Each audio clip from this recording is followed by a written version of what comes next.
Welcome to the Conversations with Cacao podcast, a place where we have conversations with amazing people working with cacao all over the globe.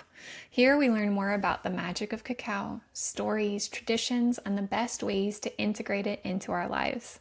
I'm your host, Alexandra Gabrielle. We start our journey in India with Anna, co-founder of Amma Cacao. As the weaving of cacao would have it, she found some magical people in a magical way that led her to make the powerful medicine that she is making today. From tea ceremonies to qigong to cacao ceremonies, traveling the world, Anna has acquired invaluable lessons and teachings that she shares with us in our time together. Enjoy Conversations with Cacao and Anna of Amma Cacao. So, sitting here welcoming in Anna from Amma Cacao. As we come into this space together, just allowing ourselves to begin to settle in, finding any spaces where our mind may be running, and just allowing ourselves to pull those reins back into self,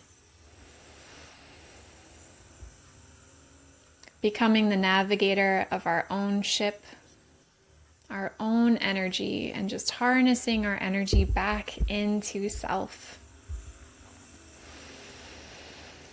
Taking a deep breath in,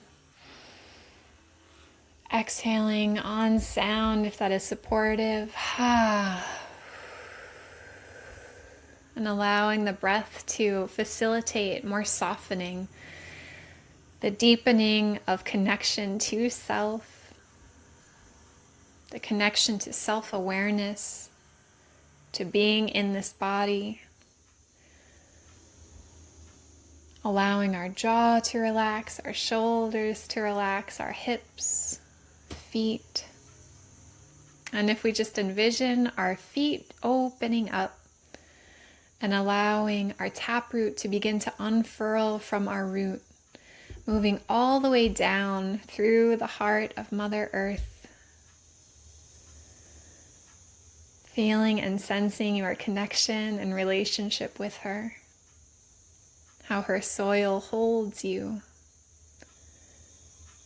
how the darkness is nourishing, and how we find this beautiful kinship underneath what is not seen. Allowing your roots to begin to reach the heart and the center of Mother Earth, and connecting in with her beautiful core.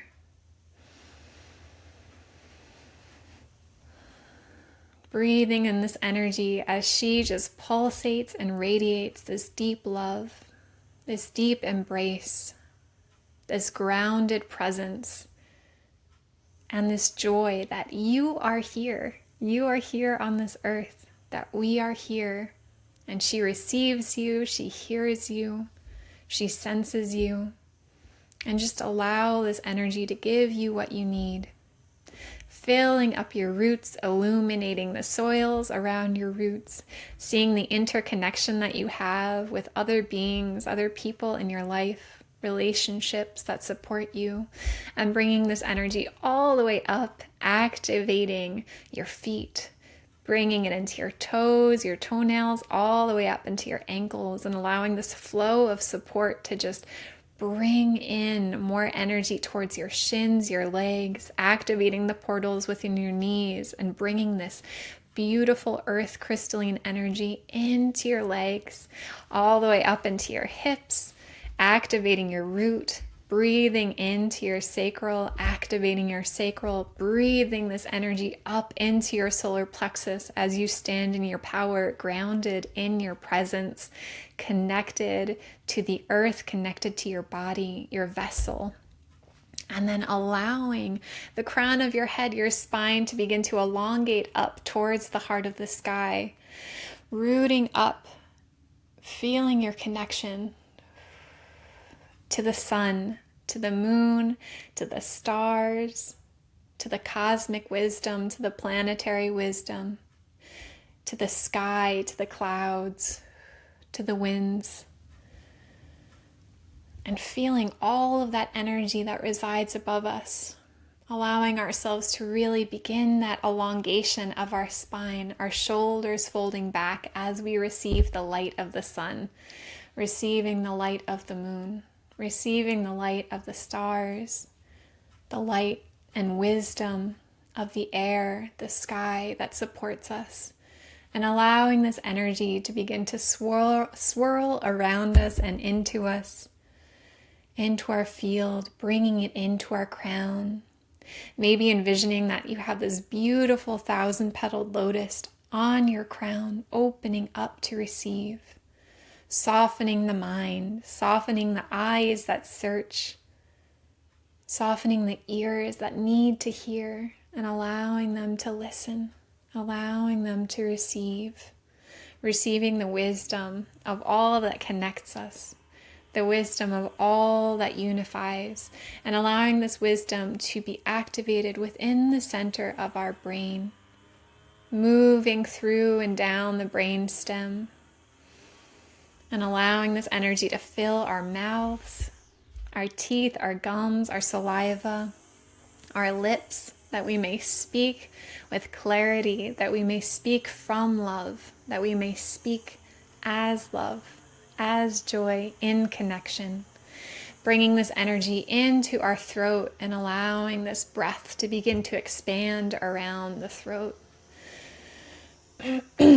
Any spaces where there feels like there's contraction around the jaw, around the space, allowing the breath to begin to just permeate, softening, breathing, singing a song to your voice. And allowing this energy to begin to flow and soften through your shoulders, through the back of your spine, into your chest, your ribs, flowing and cascading down your arms and hands, activating your hands of light. And maybe you wish to place them on your body to activate your heart as we bring this energy down into our heart, flowing it all the way through the rest of our body, into our solar plexus, our sacral, our root, our legs. And for a few moments, just feeling the energy of being held above and below, being held by our own energy, being held by the energy of the universe, that we are one in the universe, but we also hold the universe within us. And allowing that spaciousness to begin to sink in, sinking in deeper into the present moment, that we may find the words to co-create beauty and wisdom and insight and inspiration, allowing ourselves to become a clear vessel as we receive the beautiful, beautiful wisdom of Amma Cacao, how she works through us and navigates with us, and allowing ourselves just to open deeper. Because as we begin to clear out, we allow the higher mind to step in. We allow space for deeper conversation with our spirit, conversation with each other, and conversation with cacao.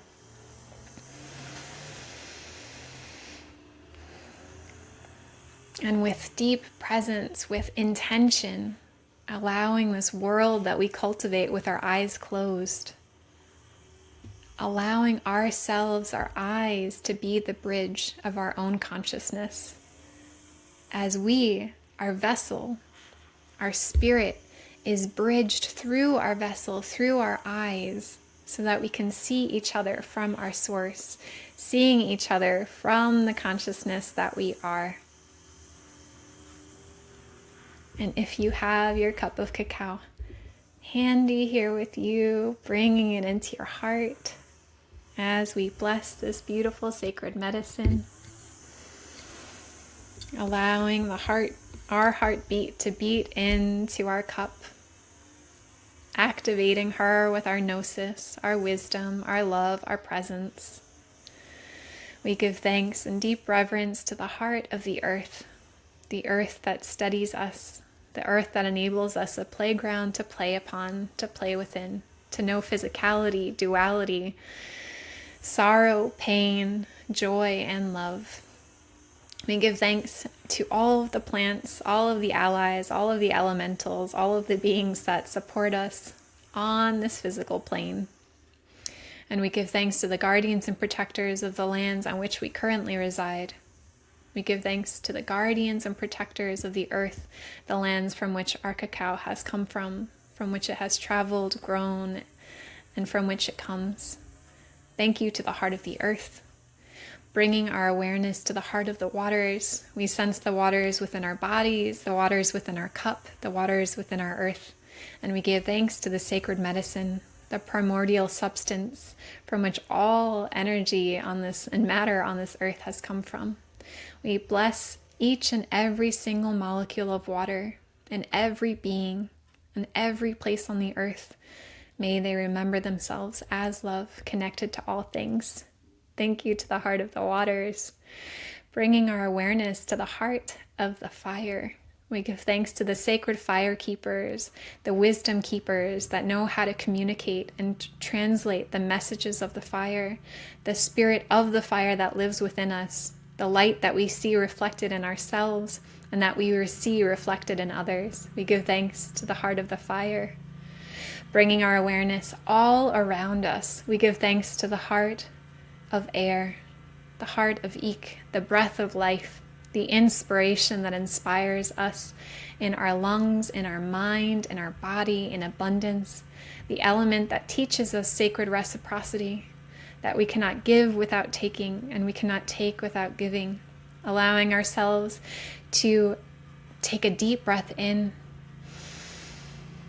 as we fill our lungs to capacity, feeling the joy it is to be full, to be present, and allowing the breath to leave us, feeling the joy to give back and to be empty, and allowing this cycle to continue as we continue on today. We give thanks to the guardians and protectors of our lineages, our maternal lineage, our paternal lineage. We give thanks to all of our guides. We give thanks to all of the beings and people and families that help us along our path. We give thanks to everything that is in existence, everything that ever was in existence, everything that ever will be in existence.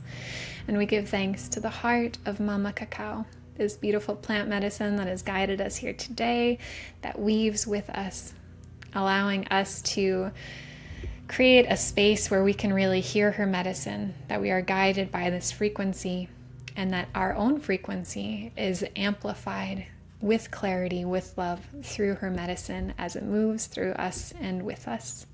Thanking all of the guardians and protectors of this plant. Thank you, thank you, thank you. And thanking the energy of the day in the Mayan Chulkich calendar, that of 9 Ik, the energy of the winds, the feminine winds of change, all of the inspiration that moves through. May Ik guide us with grace and gentleness as well. And so it is.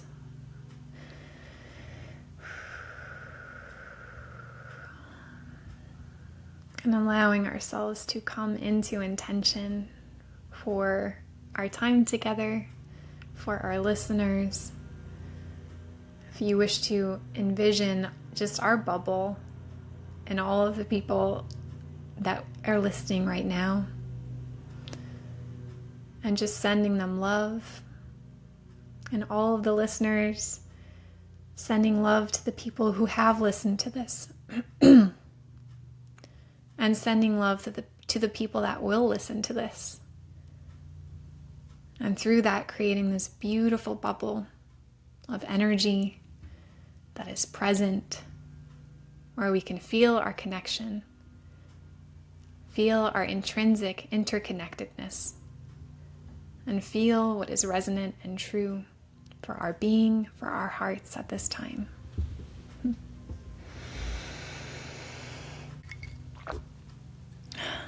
The first sip. Delicious. Thank you so much for all that you've been sharing. And it's such a joy just to be in this world you invited us all right now. And it's such a joy to be invited in this world in your birthday today. This is a special celebration and honor. Thank you. Thank you. Thank you for receiving. And I would love for you, if you do have actually an intention for this call, if you wish to share anything that came through for you, and then just weave into sharing a little bit about yourself and your story. Yeah, I would like to start with gratitude. With gratitude for this opportunity to be here and to work with cacao and to surrender to the flow and to the ways of cacao, which brought me here and now in India. Where am I now? And to meeting you and maybe everybody who is listening us now through time and space. This is a true magic of cacao. And I'm very grateful also for this opportunity to talk about cacao, to talk with cacao, to have this conversation. And so many times I've been talking with people about cacao, and then I'm like, wow, I wish I could share it with everybody. I wish it could be recorded. So this meeting right now is just like an answer for all the prayers, like for all the wishes. Yes, sure, we have to talk about cacao, with cacao. And it's naturally happening. And I also was talking today with some of my friends, dear friends, that, well, I will share a little bit about myself and my background and all what is happening now. So my name is Anna. I'm originally from Russia, and I've been living in many, many other countries for a long time. So I became kind of no nation, no a really strong belonging to one place, but for all the places. And for like 20 years ago, I remember how it started. A lot of people being inspired and jumping into mystical tea ceremonies, Chinese tea ceremonies. And so in that time I've been in Russia, and in Russia it became a cult, like a very, very well developed, with a lot of details and spiritual and the way of practicing Tao, the spiritual way of tea. And it also was in the same time when the mate came into the world and started to be more and more known and unfolding, and a lot of people have been doing mate ceremonies. I was one of those people who was doing tea ceremonies and mate ceremonies. And now we have these cacao ceremonies, which is actually, we could say it is new age. It is a new approach with ancient traditions, which is happening now. So we are living in an absolutely exciting moment of our life, our generation. We are the people who are witnessing the resurrection, the renaissance of ancient knowledge, traditions, secrets, the wisdom of it, the true wisdom. Like we really tap into right translations of the ancient, or like we say, dead languages, right? Like Chinese language or Mayan language. So the Mayan language is still decoding, and now we have access to that. And in this modern time, we have access to internet. We have access we can fly from one continent to the other one. And so I feel like we're living in a time when the magic of the past is meeting the magic of the modern days. So all our technology, it's like pure magic. What is happening we're talking distantly right now, feeling each other through the space and time. And we're talking and using the power and knowledge of the ancient traditions. For that, I am so grateful and continue to drink. Yeah. So I will share my way, how cacao came into my life. I think all life guiding me towards that, for sure. So I was born in a family of artists, and my mom is purely witch. She was healing me with naturopathy, with plants medicine, with mushroom medicine, with a lot of breath works and new age like development all around. So this is how I've been growing up. And I've been super sick child. I had asthma. I could die. But the only way to save me, it was natural remedies. So this is how it came into my life. And I have true trust into that. I know that it's powerful and it is holistic. It's whole. So the plant medicine, the plant allies, yes, they are having their own energy, their own spirits. They are part of the nature of this planet, and we are also part of this planet. And we are all sharing the consciousness and vital energy and like elements, alchemical elements, we're all sharing them. And when we come into interaction, we balance each other. We balance each other. So the plant medicine, when it comes into our body, it works not only on the physical level, it works on whole level, with our spirit, with our energy level, with our emotions, and for sure with the body as well. So then when I became really healthy and strong, young, like teenager, I started to search more. What is this life about? What is the magic of this life? And I was starting to look for teachers and masters. I've been obviously reading absolutely all the books of Carlos Castaneda, and I was dreaming about to meet my Don Juan, my shaman. And I decided, okay, I don't read books anymore. Reading books, finished for me. Now I go and look for my master. So I was about 18, 19 years old at that time. And in Russia, being in Russia, I met my master, Chinese master, with who I've been very closely sharing and studying for years, a lot of years, because he was living in Russia. And so I studied the Chinese medicine, the knowledge about 5 elements, and how the holistic Chinese medicine is working with 5 elements, with movements, with breath, with the mindset, and with the plant and mushroom world. So they use a lot of the natural herbs to balance all the elements of our life.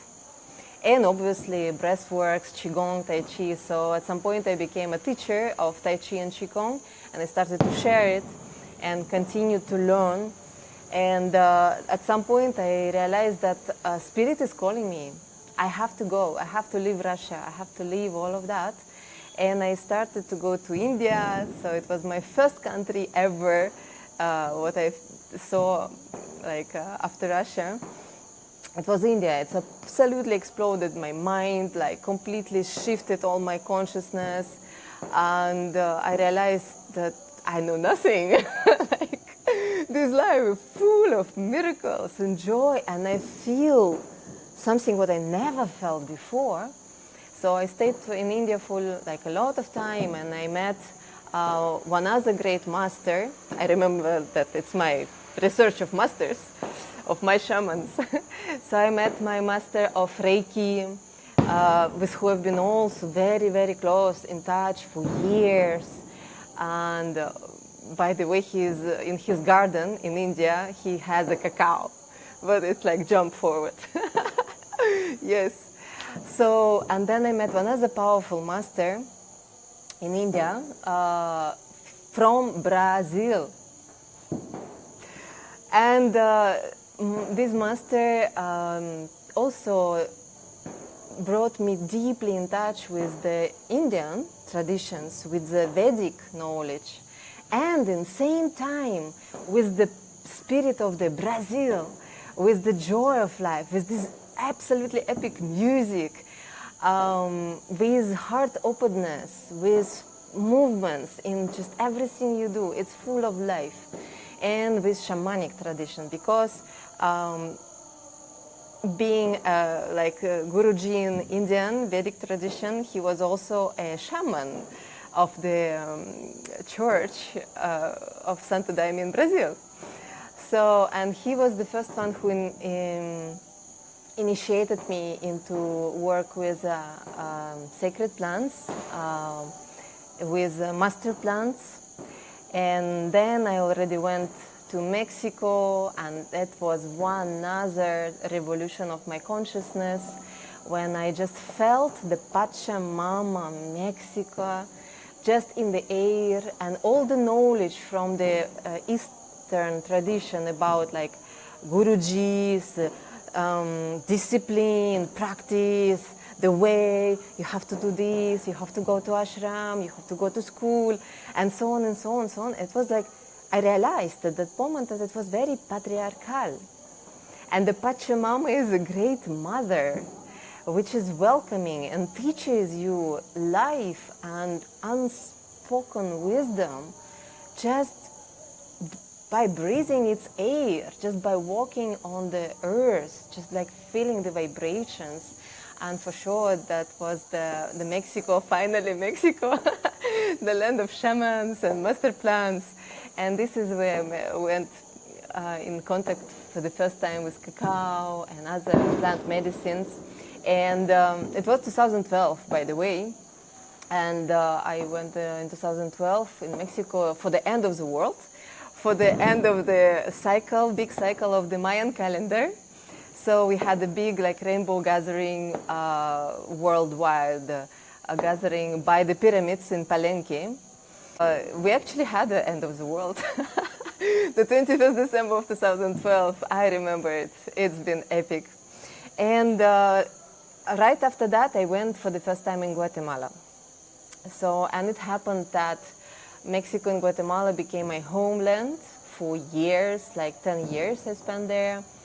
And in Guatemala, I've been living in and like managing different communities, tribal village, Fungi Academy. And I was like, during these years, obviously, I went for all of these courses, studying all the Mayan calendar, countless cacao ceremonies in so many different ways. And I was very honored to meet the Keith, the famous cacao Keith, yes. So the man who, as I feel, he really brought this renaissance of cacao ceremonies to all of us, and not so many people even know about that, realize that.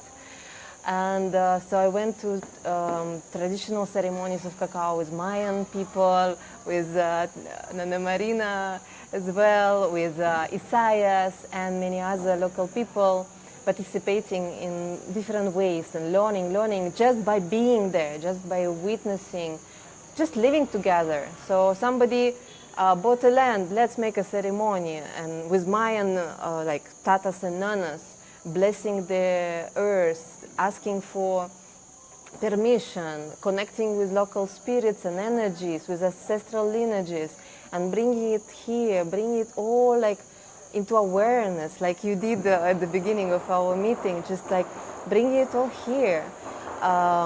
Like being here and now, and at the same time expanded in like generations backward and forward.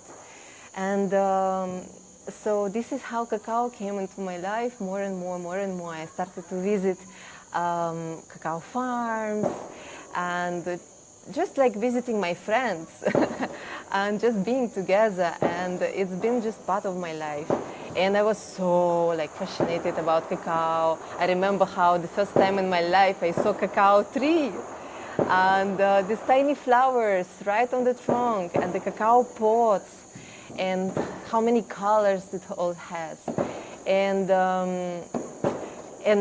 then I discovered like the cacao is actually a very powerful medicine which you can mix with other plant allies like herbal or fungi, and it's empowering. What you mix with cacao, it's make it even stronger, and it delivers all this medicine into us even more. So I was jumping into this biohacking spheres of life, all of that. So again, bringing together the ancient tradition and modern approaches, discoveries, technologies, like a lot of things. And I remember how for the first time somewhere like in the jungle, lost in the jungle, we went to cacao farm of the Galileo cacao. So we went there and so we did cacao ourselves. So we've been sitting on by the like river. We brought with us big stone to grind cacao beans. So Oh, amazing. here we are witnessing beautiful Indian tradition is a celebration of the Ganesha. Ganesha, the elephant god, which represents the removal all the obstacles from the way.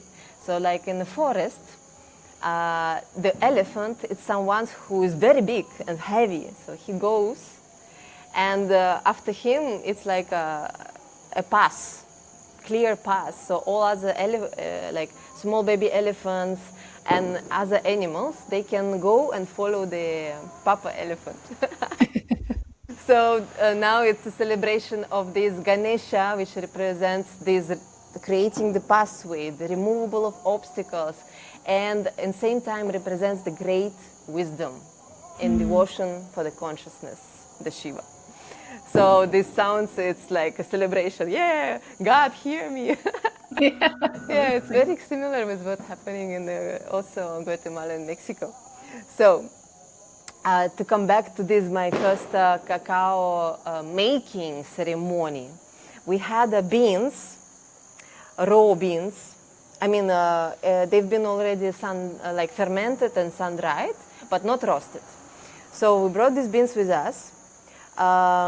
We made a fire on the stones, and we made like just like how is it, the charcoal, right? Like just like a red, but not flame, without flame. So we put on top of it like a big plate, earth plate, like a clay plate, big one, and put our cacao beans on top of it, and then we've been mixing it constantly on a very like small heat. And then we need to check, touch it and check if it's good enough. So after that, we've been peeling it with our hands, like burning our fingers. But then we had these beautiful, clean beans already roasted on the fire. And then we put it on this big stone, volcanic stone, and with another piece of volcanic stone, we've been just like crush it. It takes so much time. So at the beginning, when you break it apart, it's just like pieces. How can you make it liquid? So like half an hour you do that, like completely wet, full of mosquitoes and smoke, but continue. And we've been like few people, so we've been changing each other, changing. And finally, it became liquid. It's been such a miracle. So that's how I understood the ancient way of working with cacao, how it is valuable. It's like truly a piece of gold. Like, yes, for sure, cacao has been used as a money, as a gold to buy whatever. You can buy a human, you can build a house by paying with cacao beans.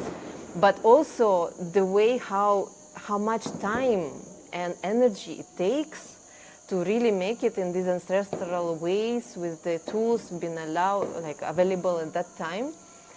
wow, so much appreciation for this tradition. And at that moment I realized why cacao, why the rituals with cacao have been a privilege of the royal families, of priests for very, very special occasions, like, I don't know, special constellation of the sun and moon, or like a royal wedding, or some very special like spiritual ritual. It was not like every day. Yeah. It's been something very special, and it's not easy to have it. So yeah, and for that I'm again so grateful, and I appreciate so much what we have now. We know how valuable it is. We know all the nutritional benefits of cacao. We know ancestral way to work with it, and we know how to make it easy and accessible. And we actually do reforestation of cacao. So, and cacao as a plant is also traveling around the world. And this is when we are arriving to India. So, as I was traveling, cacao was also traveling around the world.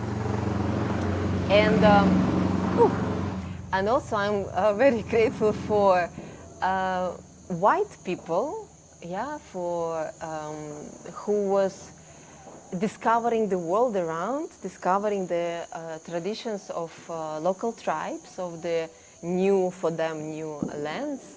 And they been learning of the benefits of some plants, and they wanted to have it more. Maybe they've been greedy, but anyway, if we do like zoom out of the time, we realize that it actually brings to abundance, and it brings the continuation of tradition and saving of the tradition and bringing it on to the next level.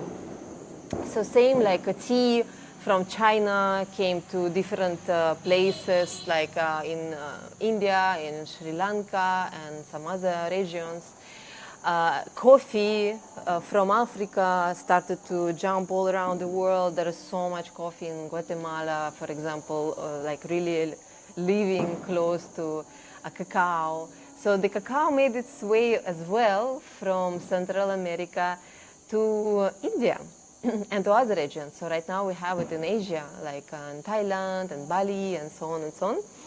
And in India, it's arrived at the beginning of 20th century.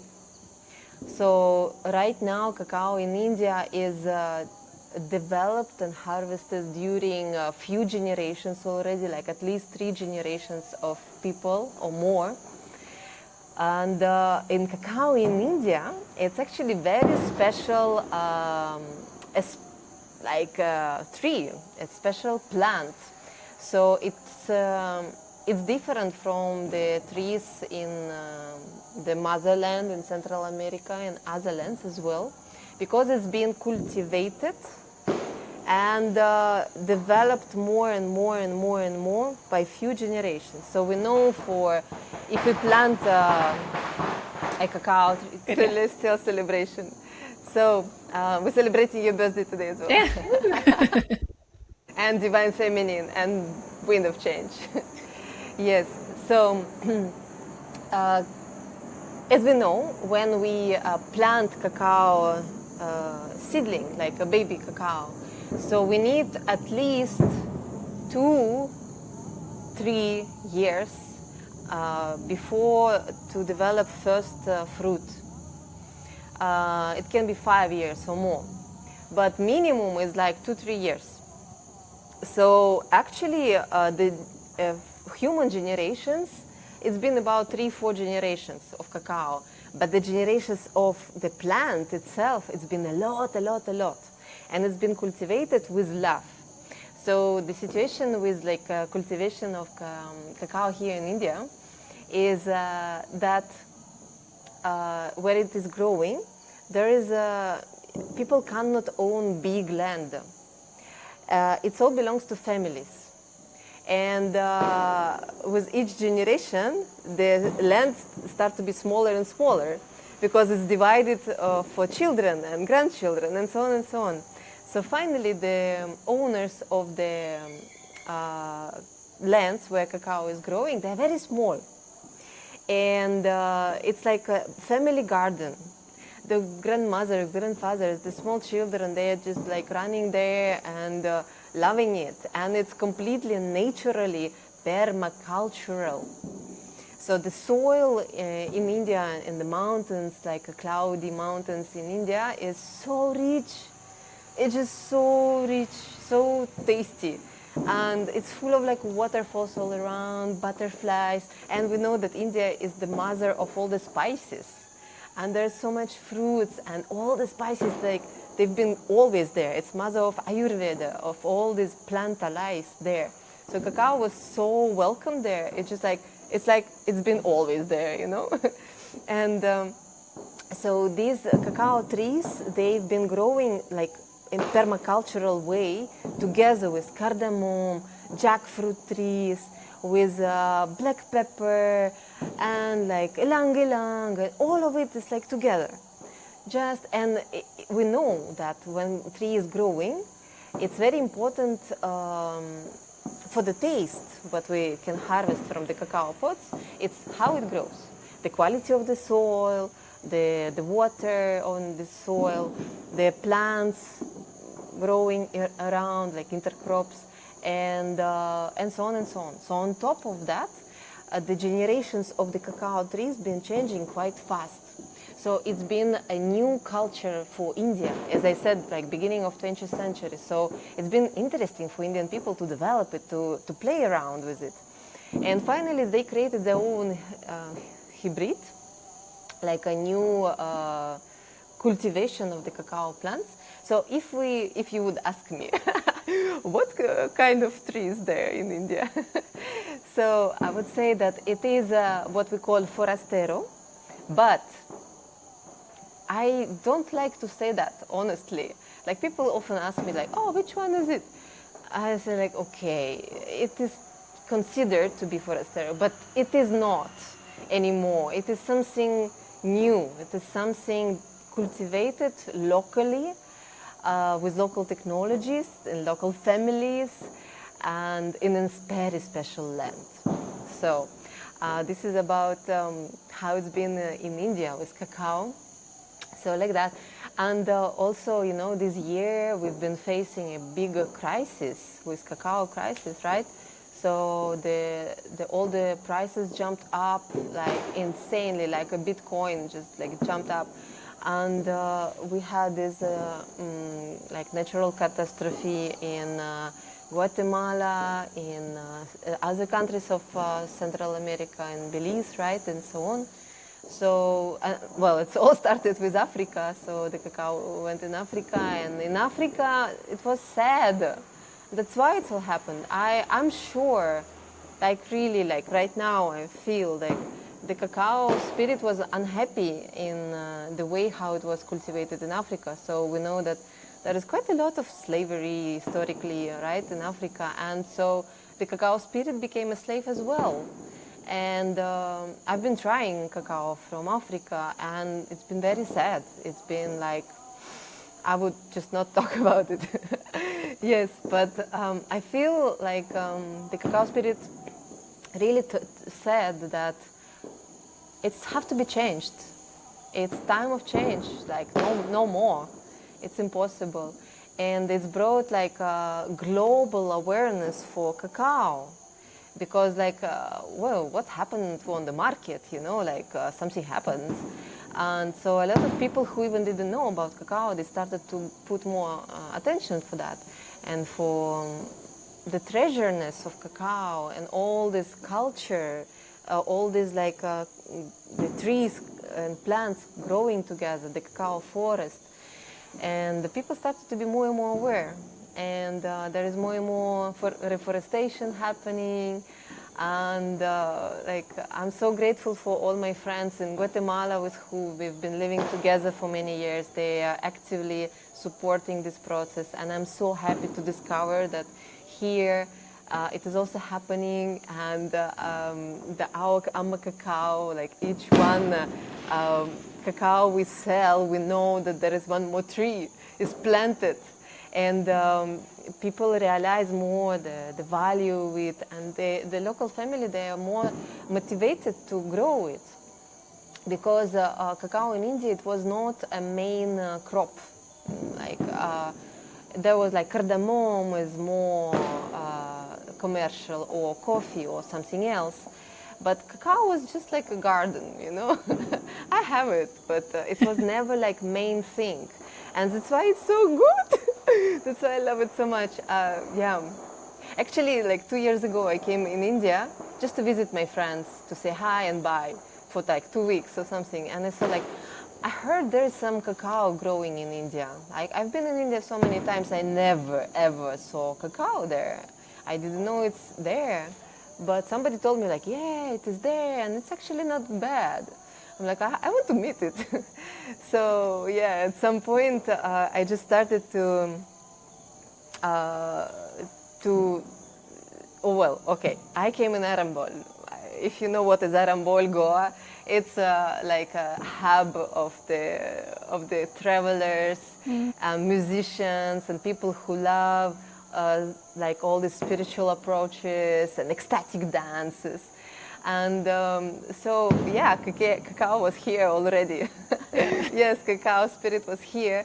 And because I've been doing that before, working a lot with the spirit of plants and leading some ceremonies.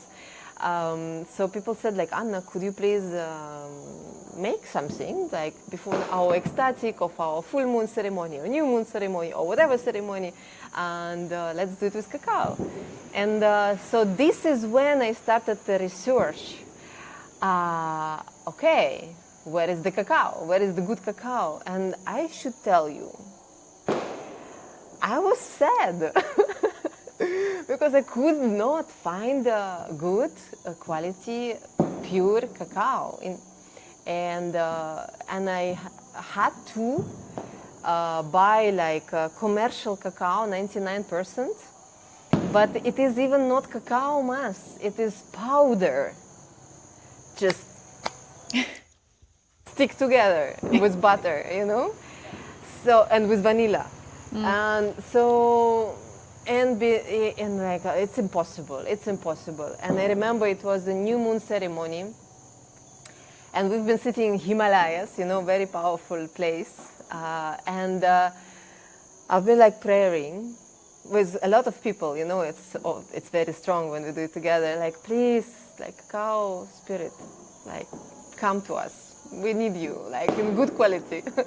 And it came. So in 2 weeks we had a full moon ceremony with new cacao, and this was the birth of Amma Cacao.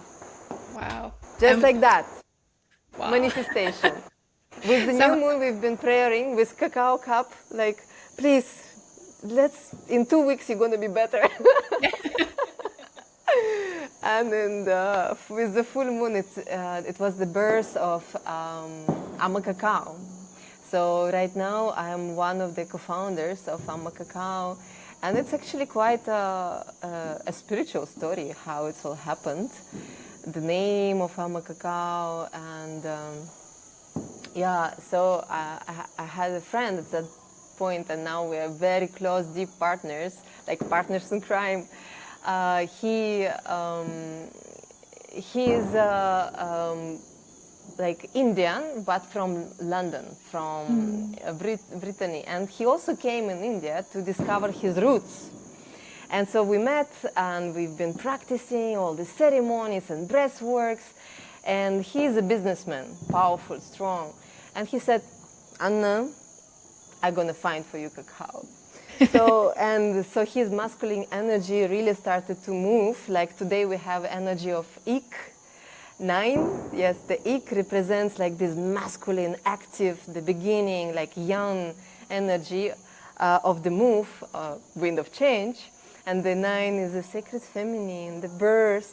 So this is how it happened, the birth of Amma Cacao as well. I expressed the wish and prayer, and he said, we're going to do it. And so this is how we connected with all the farms, with all the people who work with cacao. And mostly in India, they make cacao for big companies to make chocolates, like massive production of the chocolate. And it was not known just cacao in India. They even don't say cacao, yeah, they say cocoa and cocoa powder and so on. And so we connected with all these farms, and we teach them how we want it to be made. Like, please, we need these beans, not these beans, these beans.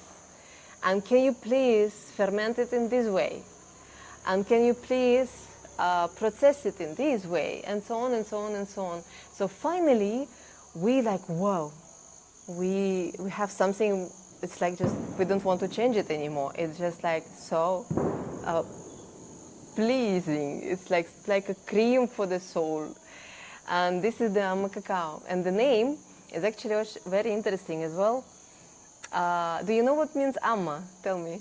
Yeah, I also received a hug from Amma in Berlin. So when I saw Amma Cacao too, I was like, oh my gosh, it's Yes, amazing. it is, Yeah. yes. So Amma, I also went to Amma's ashram like 3 times and Yeah. hugged her as well. And she has very powerful Kali energy in Amma ashram. And so the Kali energy is something which is cutting out all the bullshit, everything what is not true.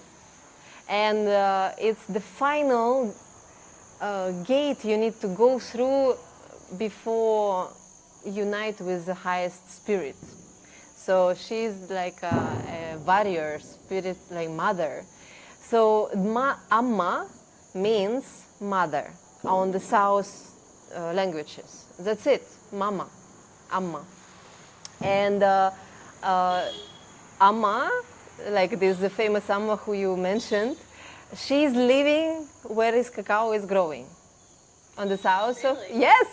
Oh my gosh. Wow. Exactly, absolutely. So she's living in Kerala, close to the sea, on the backwaters, beautiful river. And the cacao grows a little bit higher in the mountains, in the same region, higher.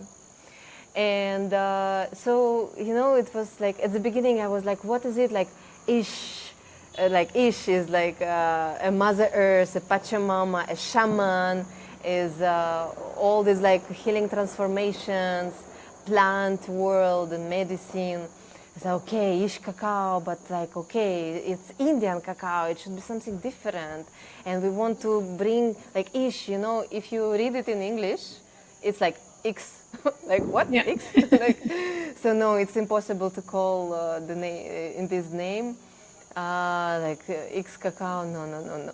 And then, okay, we were thinking about the Buddhist tradition also, because the Pachamama in Buddhist tradition is a green Tara. And we're like, okay, Ish Tara cacao. But then, like in the morning, no, something not matching here. And then, like suddenly, Amma.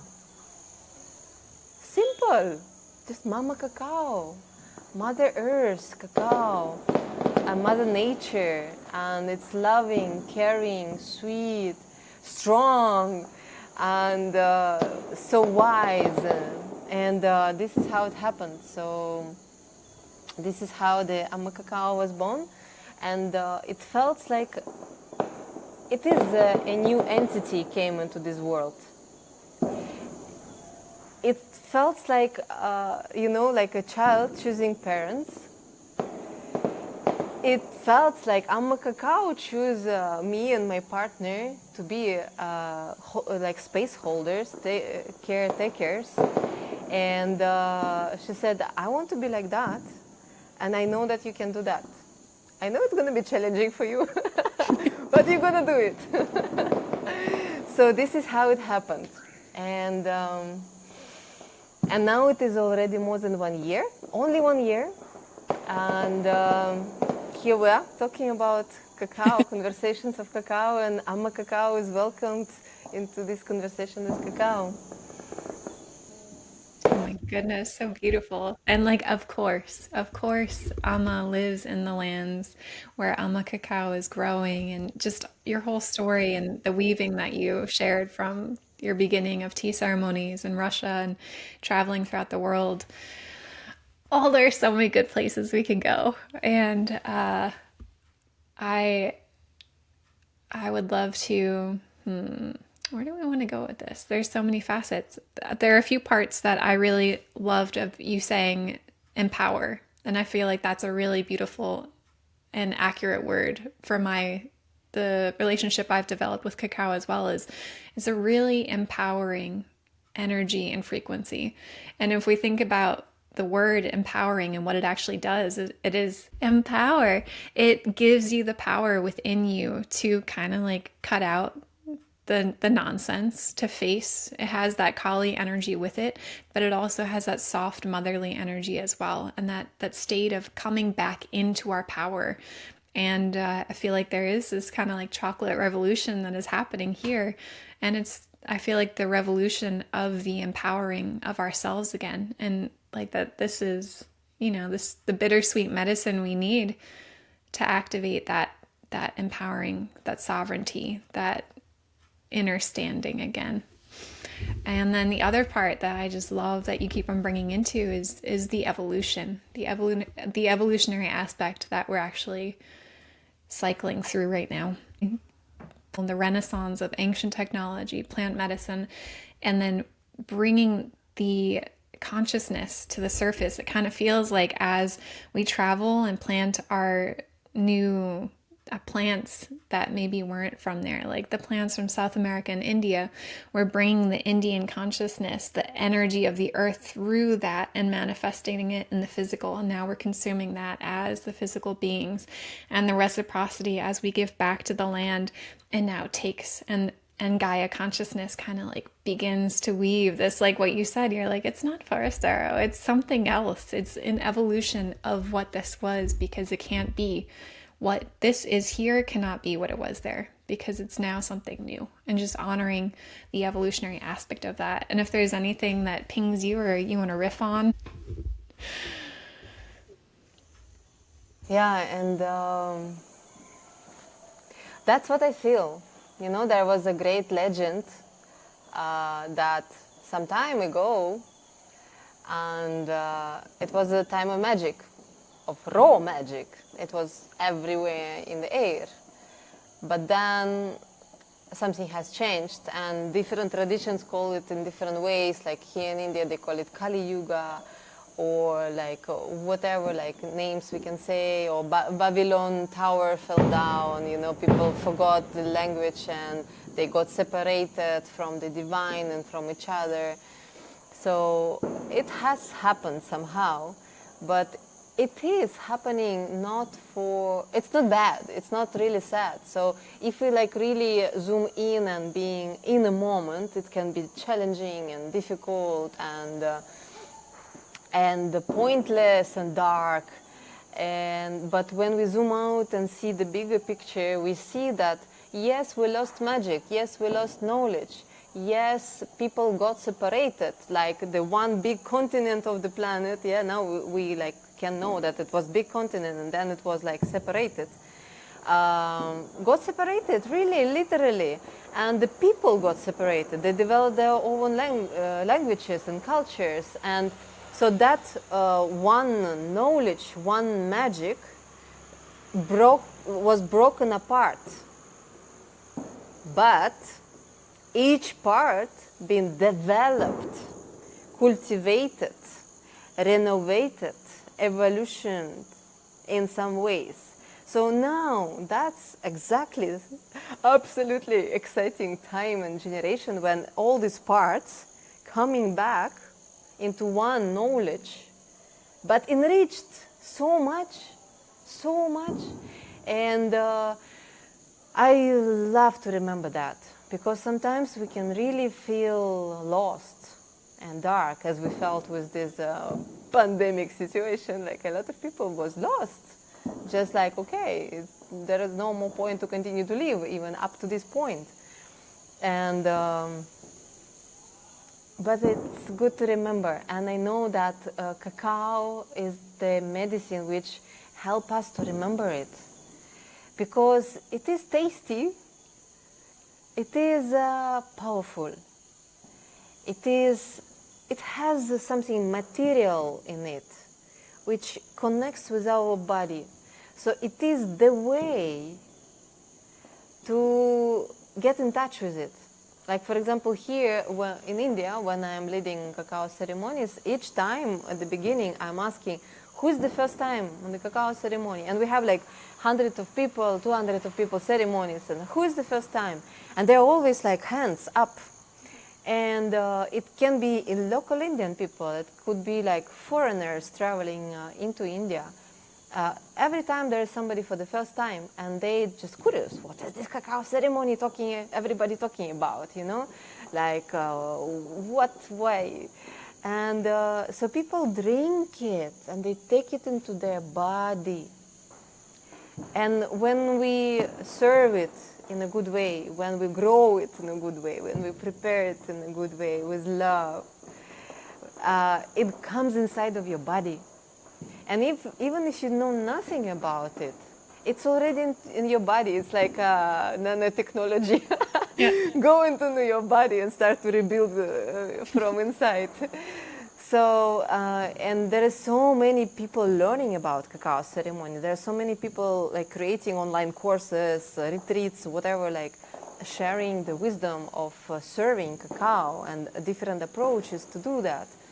And there's so many people, young people, who learn studying it and integrating it into their ways, into their I don't know, music, into their somatic, like body work, breath work, into yoga, and to business meetings, like business meeting with cacao, yeah.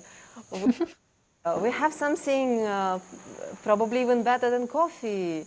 We have something, the alternative for like alcohol or for something else. So it starts to be and mainstream, not yet, we're still far from it, but it's going there. And you know, as soon as something is start to be mainstream, we are like, should we do that, or should we actually keep secrets, you know?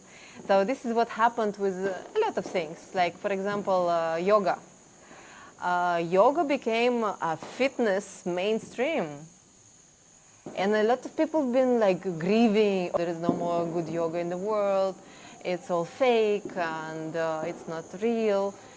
But like, wait a second, it is the portal to reach people who never heard about it before. And they may be gonna listen podcast, just randomly like clicking some buttons, or TV or YouTube, right? Or maybe somebody gonna call them to dance or whatever, and they like get in touch with cacao. And even if it's gonna be mainstream, it's a big, wide portal for people to have a chance to hear it. Because like what's happening in the world, and as we mentioned before, there's like a pandemic or mass media or whatever, yeah? It's a big, massive game, programming of the mass of society. And there's so many small movements like against of it, like let's be authentic, let's be holistic, let's remember who we are, and let's pray together, whatever. And so when something has a chance to become bigger and bigger and bigger, and like even mainstream, so this voice is louder. We can have more conversations with cacao and about cacao, and with cacao about something else, which is very important. So why do we love cacao? Why it is sacred? And who am I? And so on and so on. So it's really a great reason to go deep. Yeah, this is what we love. We love to go deep, Otherwise, what to talk about? Yeah. So I'm very glad what is happening with cacao. I know that we need to be careful and we need to spread so much as possible and even more education about cacao.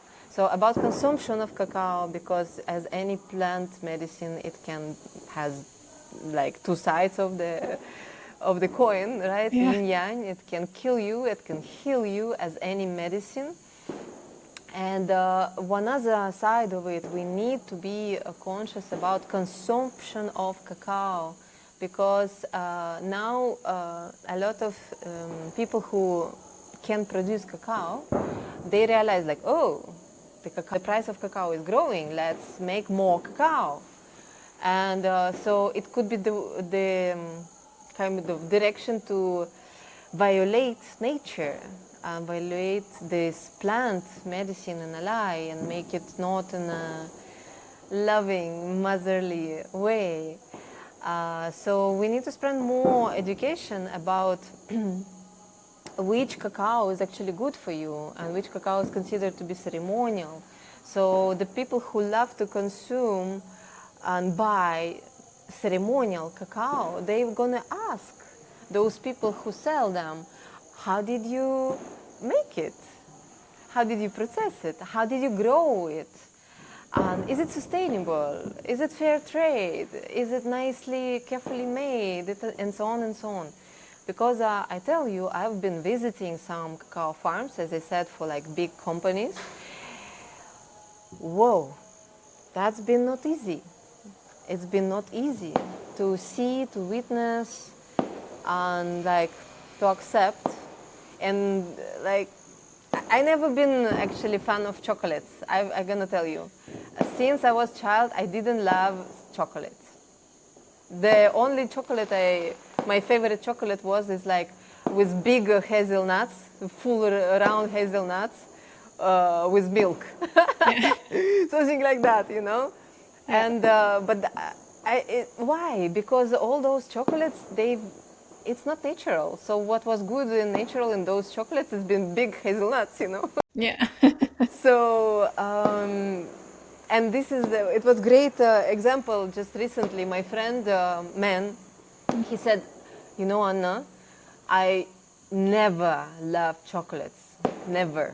I don't eat chocolate at all, but I try your bars, Amma Cacao bars, and I became a fan of chocolate, but not chocolate, but this real cacao. So this person just simply never ever in his life tried real cacao. So that's why he thought he doesn't love chocolates. That's it. And same situation with me. I didn't love chocolates, but I absolutely love cacao. And yes, everything made from cacao. So from cacao we can make an amazing drink, the sacred or comforting, like healing drink. We can make absolutely amazing chocolate from ceremonial grade cacao mass. We can make a lot of like homey creations and so on and so on. I actually love to eat my cacao just as it is. Me too. I actually have something to show. Yes. Yeah, you want to show Your you? goodie bag. I was just going to ask you about that too. Really? I'm like, I know you have goodies there. I have so much goodies. Oh my god! Yeah, I just wanted to say to the world that this is our Amma Cacao. It's Beautiful. the block of 500 grams. Mm-hmm. So I just love to open it like that, and just like that. I feel like I can almost smell it. There's like this energy coming through for me. I'm sure it smells It smells amazing. so good, and you see my teeth is already there. So, just like that. So, yeah. So yes, we've been talking about education, and now it's September when we are like meeting and recording this audio, and it's traditionally considered to be a time of going to school in northern countries. So it's like months of the knowledge. And I feel like it's extremely important to have more conversations with cacao and about cacao, to educate again about personal consumption, the use of it, the benefits of it, the how it is grown, and the all like the infrastructure stays behind your piece of chocolate, yeah, because a lot of people love chocolates, and why they love chocolates? Because their body is calling for all the juicy stuff what you can find in cacao, the magnesium, the iron, the all of this which makes you happy, and so on and so on. So we need it, our body is calling it. But some people, they start to abuse chocolates, for example, you know, and some people say like, oh, it's a problem, I'm eating too much chocolates, it's like an addiction, I cannot stop, and they get fat, and so on and so on. So, and it's a problem. I want this chocolate, but I cannot. So, like, it's like really a sickness in the mind. But the problem is that when you have, like I just bite my raw 100% cacao, ceremonial grade. When I bite it, like small piece of it, I'm satisfied. I don't need much. And we know, yes, that in a day, the daily dose of cacao is about 20 grams. The strong ceremonial dose, not every day, it could be up to 40, or even some people do 50 grams. But it's like very strong, very strong. And some people just eat chocolates like that, like that, like that. Because why? Because they feel it is there, it's what they need. But actually, in the way how it is created in the shop, it's empty. We can say about a lot of food like that, yeah, and about chocolates as well. So we need to know that there's some cacao which is available in the world. It is not really cacao. The cacao powder is not really the strong cacao. So it's like an example of celebration. Like an example, if you take a lemon and squeeze the juice from the lemon, you cannot put juice back into lemon, right? If you kill somebody, you cannot bring life back. So same with our food. That's why, for example, slogan on our site, which we're gonna launch soon, Yeah. is like, we are what we eat. That's it. And if I eat something empty and toxic, I become empty and toxic. And this is from where it comes, the war in the world, the misunderstanding, and bulimic, these tendencies, being unsatisfied constantly. People are not satisfied, not satisfied. And when it's repeated, and again, it became a norm of life, and people even don't realize that they're completely not satisfied. So when they finally get something real in their hand, in their mouth, it's just a revolution, evolution in their brain, in their consciousness. Like, what? It could be different, really? Like, Yeah. what? Yeah. Yes. This is what nourishment feels like, right? This is what nourishment tastes like. That.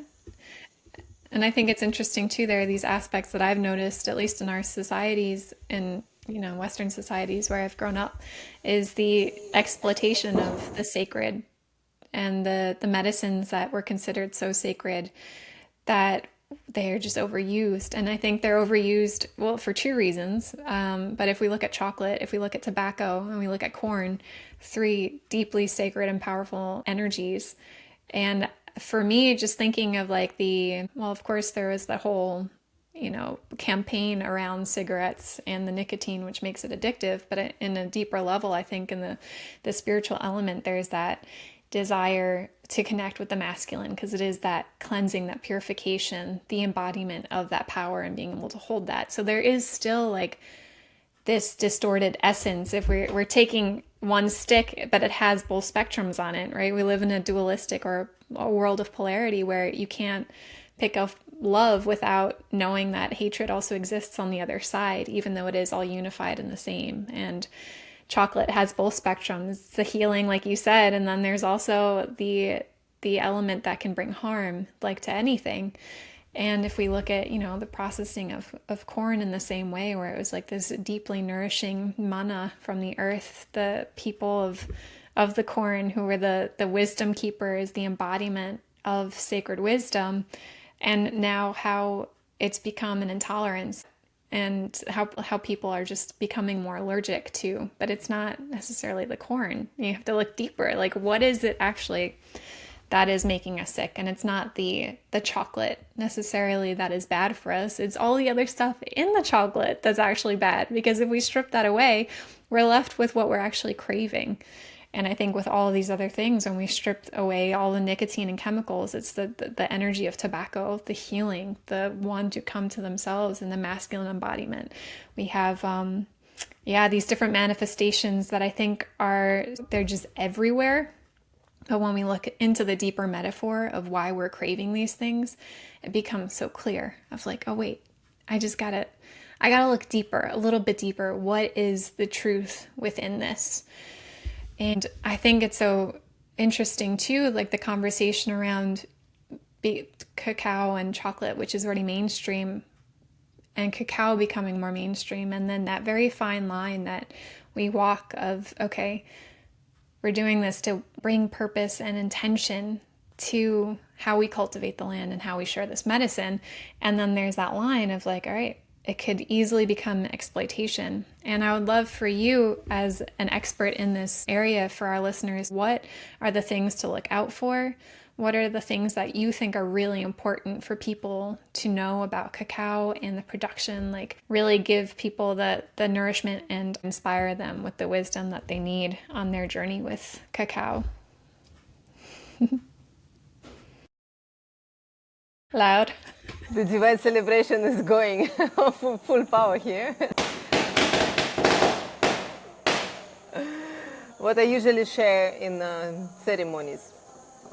So first of all, when you want to try what is cacao that everybody talking, and you are new with it, and probably it's your first time, it's good to know your dose, and it's good to know how much of cacao it's good to use, and what should be the proportions of the water and cacao and some other ingredients if you want to put in it.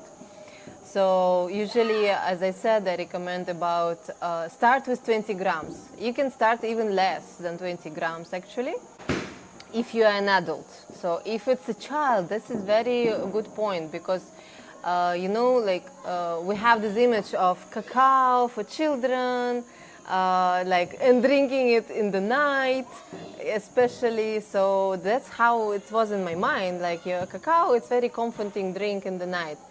But it's completely not what is the ceremonial grade cacao. So the ceremonial grade cacao, it's better if you drink it in the morning, or it could be in the evening, but before doing something massive, like people do ecstatic dance or some like celebration for like night long or a few hours long. So cacao is activating. And this is what is important to know. The cacao gives you energy. Cacao activate your brain, activate your heart, make your blood run faster, and gives you a lot of nutrition. So if you want to try cacao for the first time, for example, choose a morning time and start with a small dose, maybe up to 20 grams, and put it into like a cup, like a coffee cup. You can take a mug, and this is how you can play, like in between coffee cup and big mug. So make it more liquid, and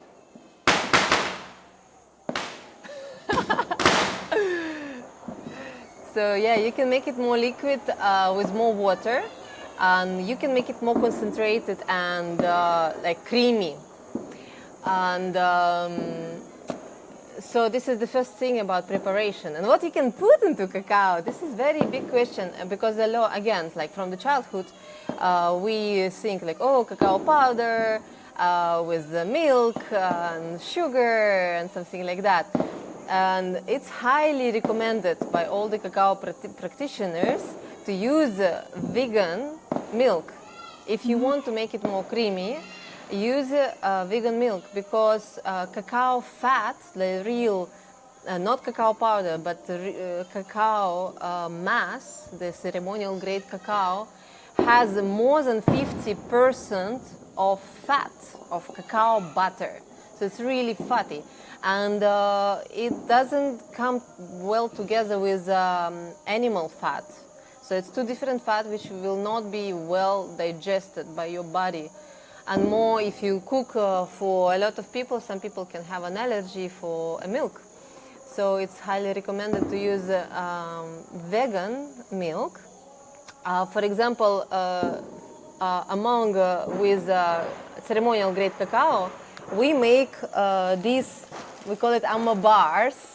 I want to show you, it's such a beauty. So we have 5 formulas, different. Good. So one I already show you, Empower.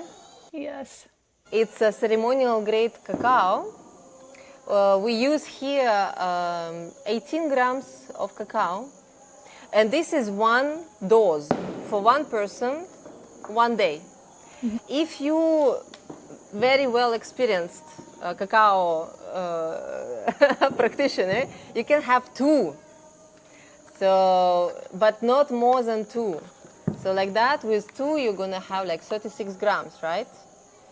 Yeah, if you want to be completely high and you really know what you're doing, you can take a 3. But so this is a good example of what you need for one day. And here, for example, we use, like for inspiration to make your own cup. So we use ceremonial grade cacao. We use coconut milk powder, natural. And this is very good to know that in the world, almost impossible to find a really natural coconut milk powder. It always has something inside mixed. If you're gonna like really ask documentation for cacao milk powder, you will find that they mix a lot of things there to make it like fluffy and stay longer and so on and so on. So multidextrin they usually put it, so it's like a starch of some different grains, which can be also allergic or whatever. So we use natural coconut powder, completely 100% natural, nothing else. I'm talking about that because we're also making like everything official and like with documentations, and like we have tests and government check-in, and so we have to do that. And even like we started with some coconut milk powder, and we didn't know that it was not fully natural. It's been like considered, yeah, natural. But like, okay, give us documentations. And it is not natural. Wow. And we are like, oh, like, okay. And we found really natural ones. So that's good to know, like to know what you're using. Like we are what we eat. So cacao, some kind of vegan milk. Then a lot of people like sweeteners, right? So what you can use as a sweetener, you can use sugar, but a lot of people doesn't like sugar, especially white sugar. What is the alternative for the sweetness? There's so many ways to play with. Well, at some point I really enjoyed for myself to make it with honey. But also if you make it hot chocolate and you put honey into it, it also transforms the honey into something. So, you know, if you go deep inside, you don't want to put honey into something hot. You want to eat it with a spoon. So, okay, let's put on the side honey. And what else we can do? So we, for example, here we use jaggery. In India, it's named jaggery, and it's a product, Ayurvedic medicine. It's like holistic medicine, jaggery. So what is jaggery? Jaggery, it's a raw sugar, but I don't want to say sugar, yeah? So what is it really? It is, we take a juice from the sugar cane, squeeze it, and then for a long time on the like slow heat, evaporate water, And all what is the rest is the crystals of the juice. So this is it, the jaggery. This is it, the Ayurvedic medicine. And so this is what we use. And you also need to know what you're actually using, because there are so many ways of raw sugar. And if it's not raw sugar, if it's crystal sugar, it's good to know that some crystals made with bones of cows and so on and so on. So it's good to know these kind of things and really read what is written. And if it's not written, still think about it. Maybe it's not written, but it's still there. So yeah, what else you can put into your drink, in your cacao drink? So cacao, water, good water, yeah, also good water. And also very important, often people ask me, Anna, how to cook cacao? I say, never, ever cook cacao. It's the first rule. Don't cook cacao. They say, what? But I should put it on the fire and mix it for a long time. Where did you get it? Who told you that? Never. So this is very important about water, yes? And this is we are matching with a tea tradition and American tea tradition and mate tradition. So we never use boiling water. We make hot water and we put it into our cacao and we mix it. So that's it. And we don't boil it. So the good clean water, because this is going to be your main ingredient in your ceremonial cacao cup. It's water. So take care of your water. And then, as an inspiration, we use mushrooms. Such absolutely mind-blowing, amazing mushrooms. And this is, again, that's exciting. Just as an example, here we have a cacao bar, Amma Cacao bar, with name Relax. And as a part of the Relax, we have there reishi mushroom. Reishi mushroom is a queen of Chinese medicine. It is a spirit mushroom in the Japanese whole culture. And it is really can heal and support so many ways. It is also named as a mushroom of immortality. So it's a mushroom which is boosting your immune system,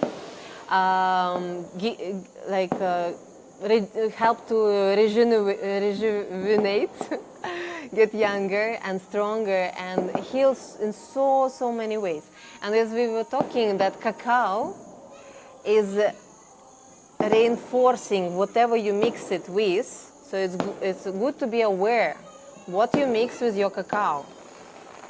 And so don't mix something not healthy and toxic with cacao, because it's gonna be even more empower it. It will empower whatever it's mixed with. Yes. In your body. So, but if you have something epic, if you have some of your medicine, if you are into biohacking, you have your special powders and things, tinctures, this is what you can mix with cacao.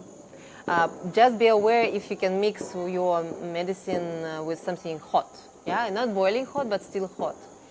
So, we got inspiration from this Chinese medicine. We put reishi. And from Ayurvedic medicine, we got here jetamansi. And also for Relax, we use two mushrooms, reishi and lion's mane. But lion's mane is also very well known for mental work. So people who programmers and creators, they really work with their brain constantly. They use power of the mushrooms and like lion's mane. So if those people gonna take their lion's mane with cacao, it's gonna be even better. So, for example, if they don't drink coffee, so they don't have this crash of the energy down, but they constantly keeping and slowly releasing the energy during the day, and more they are nourished with like beautiful ingredients mixed with their cacao, so people gonna grow better. Evolution of humanity gonna be more and more and more and faster and more efficient. And so from Ayurvedic medicine, we put into cacao jetamansi, like beautiful herbs to cool down your nervous system and so on. And also the spices, yeah, we remember that India, for example, in our case, it's a mother of the spices. It's a land of the spices. And the spices is the medicine. It is Ayurvedic medicine. So we use different combination of spices, what like a lot of us have in our kitchen, like black pepper or chili, or maybe something more fancy like a saffron, but real saffron, not like essence of saffron, real like piece of saffron, and which is actually a powerful aphrodisiac. So I was showing you this like love. Mm-hmm. So you can use cacao as your love potion. You can mix cacao with some other aphrodisiacs like cordyceps mushroom, with red chili. Yeah. With saffron, as I said, and it boosts energy flow. The cacao itself does it, and all the other ingredients, and it boosts your libido, which is your vital energy. You can use this libido for creation, to love yourself, love life. You can use it to meet with your loved one, to have energy to actually exchange love, because sometimes we are so tired that we just don't have energy for love, for self-love, to share love. So this is how we can work with cacao, and people who is just stepping into that, they can also know that. For example, here we have also formula named heal. So also we use this reishi mushroom, and we also use lacadon turmeric. It's the turmeric or curcuma, grown in very special region of India, east of India. It's the place where is all the tigers living, a lot of them. So, and it's like constantly rain there. It's the most wet, #1 wet place in the whole planet. And it is in India, in that place. So in that place, you have very, very powerful roots. The plants, they have incredible roots. So the turmeric from that region, specific one region, is very strong. It's like much stronger than any other turmeric. So, and this is what we put into our heal, because the idea is that it is functional cacao bars. And so this is like things to get in touch with cacao, yeah, like really. One other thing what is important to know about cacao is obviously how it's been made.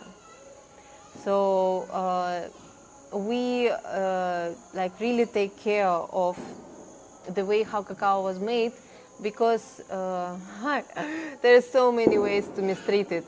Like let's start with how it's grown. Yeah, we've been talking about situation in the world, in Africa, and that cacao spirit is alive. It's a powerful egregor. It's a powerful entity, and it should be happy.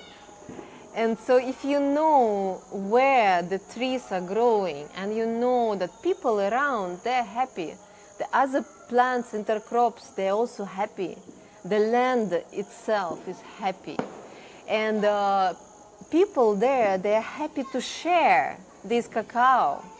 They are not like taking last piece from themselves. No, they're like in abundance. They share it with the world so easily. And it is very fair trade. They are very well paid.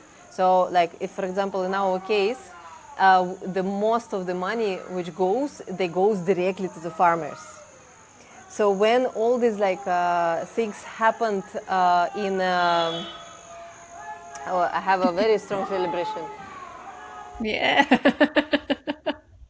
I love to hear how the celebration of the divine is present in a Hmm. tiny village, and that like small families living right here by the corner, they're really like celebrating it. Aw, that's So amazing. yeah, it's really good to know that people are happy. You know, the local Yeah. people, they're celebrating and they're happy to share. Yeah. So when this cacao crisis happened in the world, all the prices went up. But we are like, wait a second, like it's the crisis is in Africa. Yeah. Why in India we should pay more, you know? But because all these big companies who makes cacao, they jumped Yeah. into India, into all the countries where cacao is still there. So they started to buy, to buy, to buy. So people have to protect themselves, and they have to go in the same level with the global prices. Mm. And so our customers was not ready to pay more. We ourselves was like, oh, we cannot pay more. So we've been playing a role of a buffer. So we've been paying fair globally, fair price for cacao beans to farmers directly into their hands like that.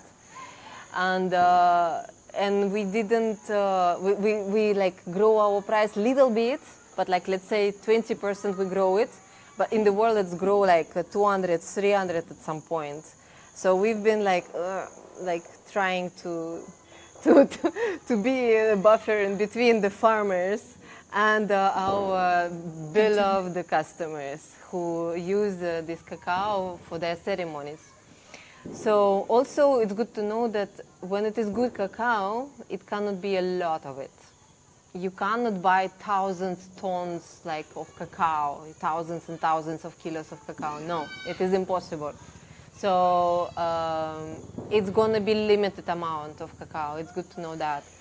And as I said, yes, it should be happy cacao. And also, you know, one cacao tree can give us like just few kilos of cacao a year, like really not much. It depends on the tree.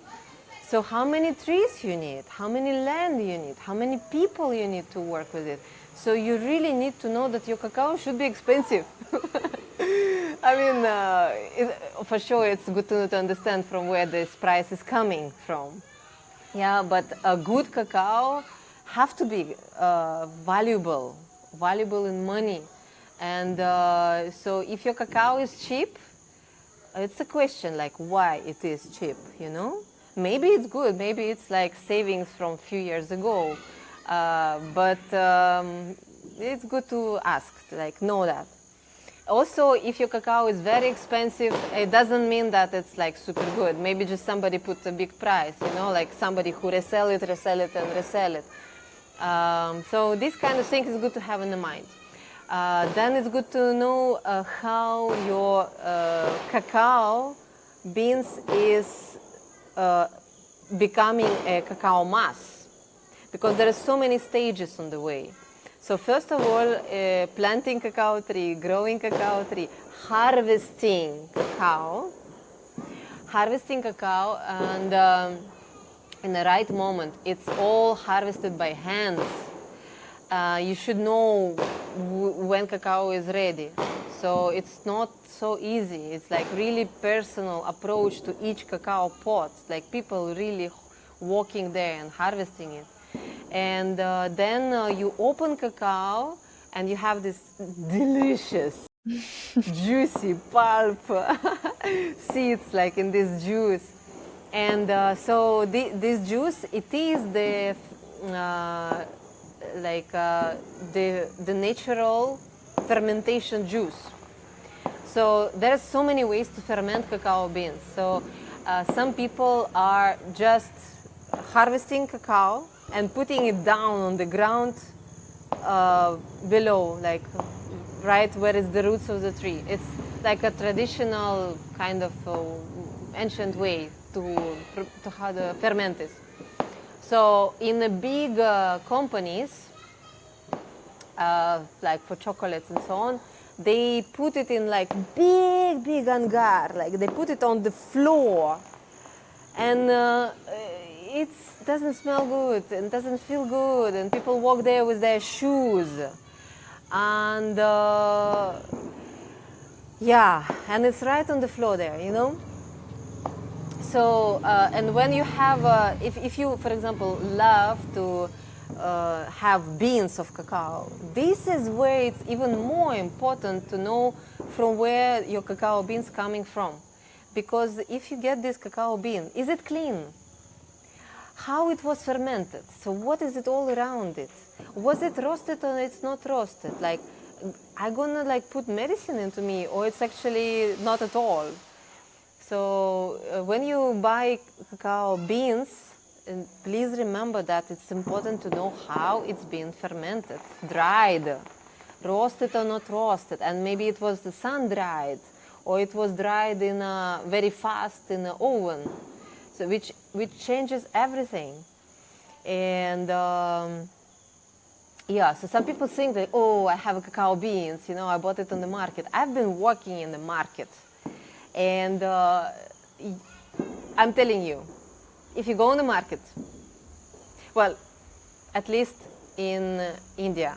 Actually, when I was on the market in Guatemala or Mexico, it's the same. You cannot find good beans in the market. You cannot, because they just don't, they will never give good beans on the market. They're going to keep it, they're going to work with it, they're going to make cacao mass with it and some other things. So what you can find on the market, the beans, cacao beans, it is like massive production of the beans. So it's not like personal loving one, you know, it's like massive. And most of them, they are not treated, because, you know, when you do fermentation of cacao, there is some fungi coming into to visit. Yep. So there is like a mold in it, and dust in it, and some insects can come into it. So many things can come. And so in a good way, when it's ceremonial grade cacao, people really separate the musical pose.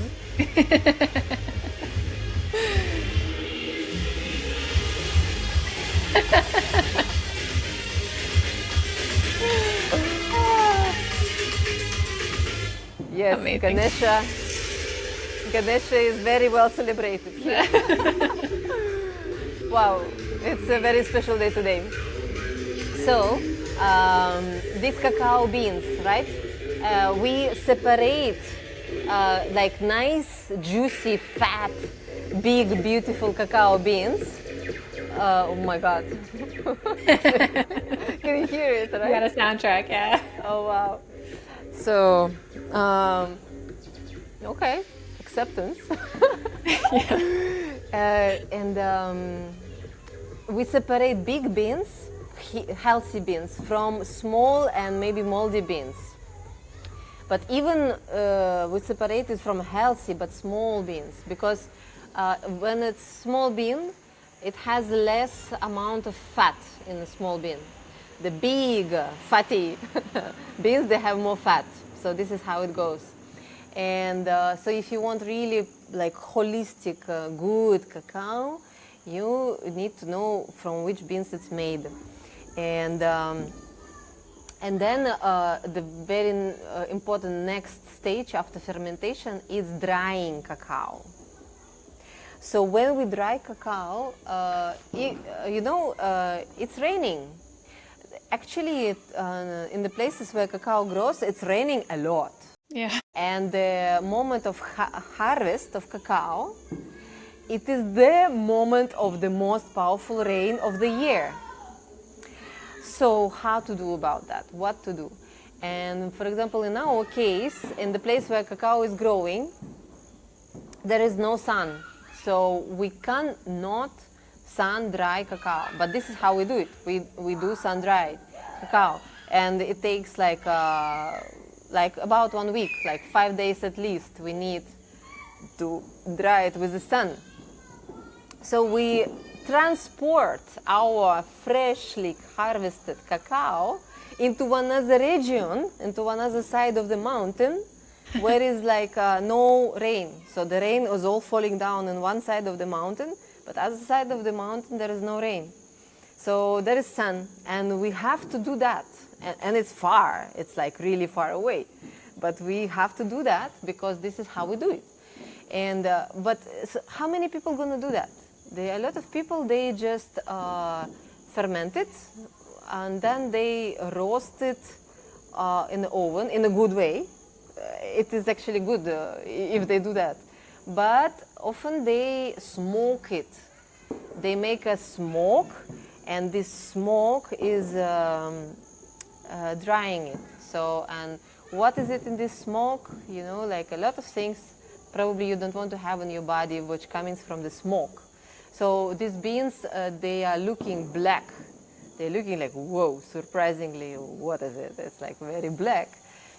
So, yeah, so the best cacao you can have is when it is right harvested, right fermented, which is also taking about 1 week, and then it's right way dried, which is also about 1 week.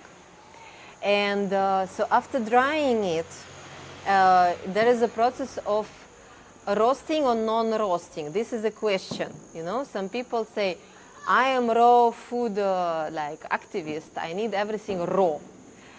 No heating for me at all. So, okay, why not? But in this case, please don't eat too much beans. Yeah, so if it's like beans or mass of cacao made from raw beans, don't eat much, because it can be heavy for your liver and for other digestive systems. So it can be, instead of, again, like being a medicine, it can be toxic for your system. That's why if you're first time trying cacao, start with the small doses and just feel it, how is it, and then you can build up.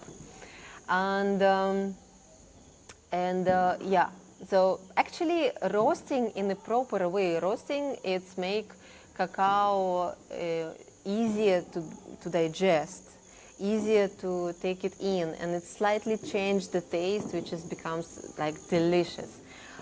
People love raw beans, people love like roasted beans. It's question of taste, what you prefer. But roasting make it kind of pre-digestion. So the fermentation is pre-digestion, right? The roasting is also like a kind of pre-digestion. And when it is roasted, this is where you can lose your cacao. And this is why I said, like, when I was trying cacao from Africa, I was so sad because it was over roasted. It is bitter. It feels fiery. Like I feel like I'm full of fire and bitterness, and not in a good way. Actually, fire, according to Chinese medicine and these 5 elements, fire, it's an element of our heart. Fire, it's emotion of joy. So when we naturally attracted to the bitter and fried food, we calling into our life, into our body, energy of joy, heartfelt energy. So that's why actually like most of the medicine is bitter. Yeah. Most of the medicinal plants bitter.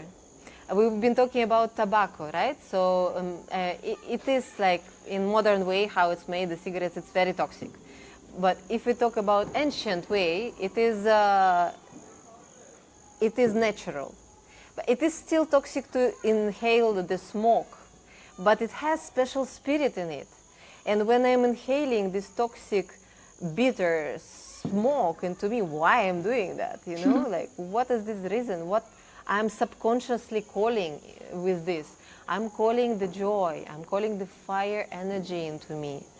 It's a lot we can talk about that. But the cacao also has this energy of joy and natural bitterness. But when it is over roasted, you know, So it's like plus on plus gives minus, like so it is again. It's we losing the medicine. So it's very important that it is roasted not too much. So if you feel that your cacao is bitter, probably it's a little bit over roasted. So this is how it goes. Yeah. One other very important thing is yeah, the process of mellanging. So this is like a final stage of conching, mellanging, and maybe tempering or maybe not tempering. So this is the stages of cacao. And when you conch cacao, so as I was saying, like an ancient way, you do it with a stone, yeah, stone, stone, stone, and you cannot do it super fine.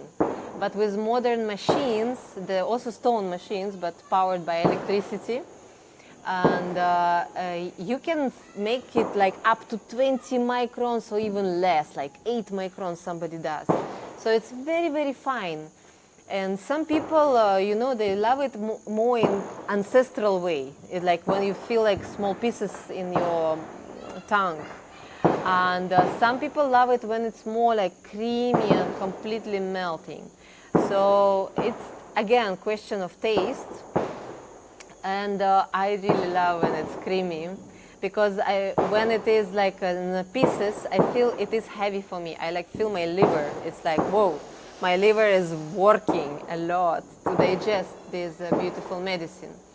So this is up to you to choose which one to use, the more ancestral way with more pieces, or more like with creamy texture. And that's it. That's what is good to know. It's again about consumption of cacao, right? Just to use it as your medicine. And then just in general, it's good to know, again, coming back to the happiness of the cacao spirit, the happiness of cacao trees, and happiness of the people who work with this cacao. And so to be aware of all of this chain. And obviously, we need to know that we need to be aware to consume cacao if we have something like with our heart happening. Maybe we have a pulse maker in like operation or something else. Maybe we have like special issues with heart or blood pressure. So we need to be aware. And should I consume it or not? And which dose I can consume? Maybe little bit.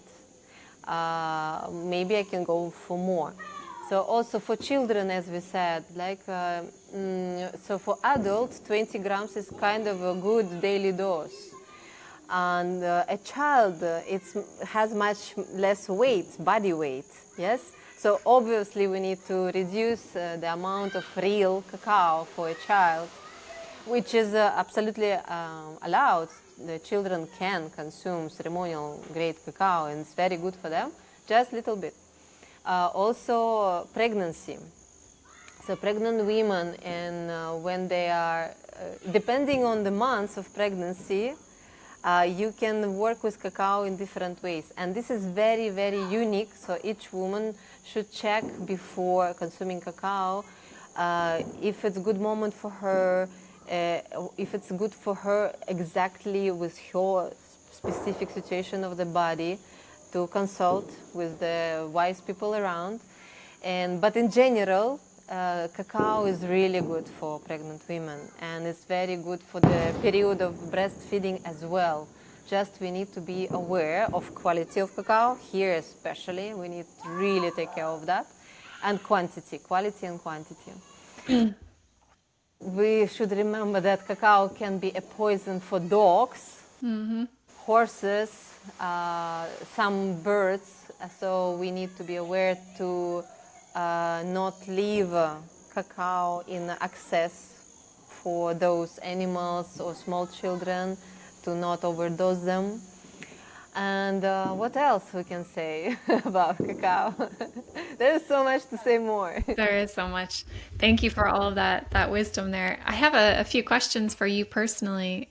One is just a general question, because I know that animal fats kind of deactivate the natural compounds in cacao, but I know some people also work with ghee to enhance that. And since you're in India, have you heard of this or do you know anything? Can you enlighten us around incorporating ghee into cacao making and if you'd recommend it or if, yeah, your perspective on that? That's amazing question. Thank you so much. Because ghee, it's a very special way of preparation of the cow butter. When or like during long time, the good way it's like in a clay pot.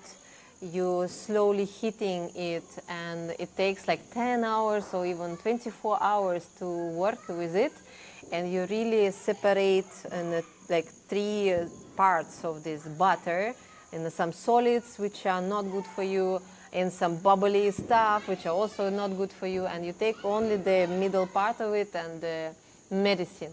So the good ghee gonna cost ridiculously amount of money, like really expensive. You can find it, and this is like a proper medicine. This is what people really use for the medicinal reasons. And then there is like in India, especially here, like ghee is everywhere. Ghee is like everyday, daily need. So there is a lot of ghee, but maybe we can question the quality of it. So also ghee can be like in a glass jar or in a plastic jar. This is like one other story about packaging and all these materials. And so ghee considered to be a medicine, yes. I personally never tried to mix cacao with a ghee, but I'm curious. I'm curious about that. So I just have this approach that it's better to keep different fats and different proteins from the plant and from the animal separately. That's why I don't bring them together. I mean, for sure, we can explore and try, and I'm sure it's going to be perfect and good for you. But this is also a question of preferences, I think. I remember at some points I've been working with coconut butter, and even in Guatemala. So I've been making my cacao, which is already very like creamy and heavy on cacao fat and butter. I've been still putting into it little bit like a coconut spoon of the coconut, this cream butter. And it was making it even more fatty. But it's good to remember, so then more fatty your food and drink, then more your liver will need to work with it. The fat is very good product. You need to eat fat, and quite a lot of fat, but it's also not too much. So this is my approach for that. What is your approach? I kind of listen to what my body is needing at the Yeah. moment. Usually I just at least for preparing my cacao, I just use it pure with water. Very rarely do I add a sweetener. Sometimes I go through a phase I'm like, all right, I just need some maple or honey. And then sometimes I'm just like I need more uh, I guess more fat. So I'll add like coconut oil or sometimes just like the coconut cream and make it in this really, really rich way. And sometimes that is just like the most nourishing that I need at that time. But for me, the most part, I do like my cardamom. I will add a lot of cardamom to my Yes, cacao. yes, yes. But I've tried ghee before, but it's not a consistent element that I add. I would recommend you, if you will have access to the real vanilla, the like vanilla beans, right? Yeah. For the seeds from inside, and the saffron. Ooh, yeah, But I the would real love to. saffron, these like the pieces of saffron. This is like so good with cacao, and you really feel it. And with cardamom, this is like amazing blend together. Yeah. Oh, that sounds amazing. And yeah, also like you are talking that you like just water and cacao, for example. As I was like showing you before, I like to bite my cacao, and I like to drink water separately. So I'm working with cacao a lot. Even I have my cacao, and I'm observing myself. I'm like, what I'm doing, like why I'm doing it, but I just allow it to, like my body to do whatever it wants. And I see I like to like bite it and melt it in my mouth, and it's like just goes everywhere, like whoa, I feel like my brain is activating also. And then I drink separately. I I think I want to discover more about that, because at some point I feel like it is actually very nice to consume cacao as it is, especially when it's like good quality cacao, like super fatty. Like to feel how this fat goes into me, like, and yeah, and to not mix it even with water.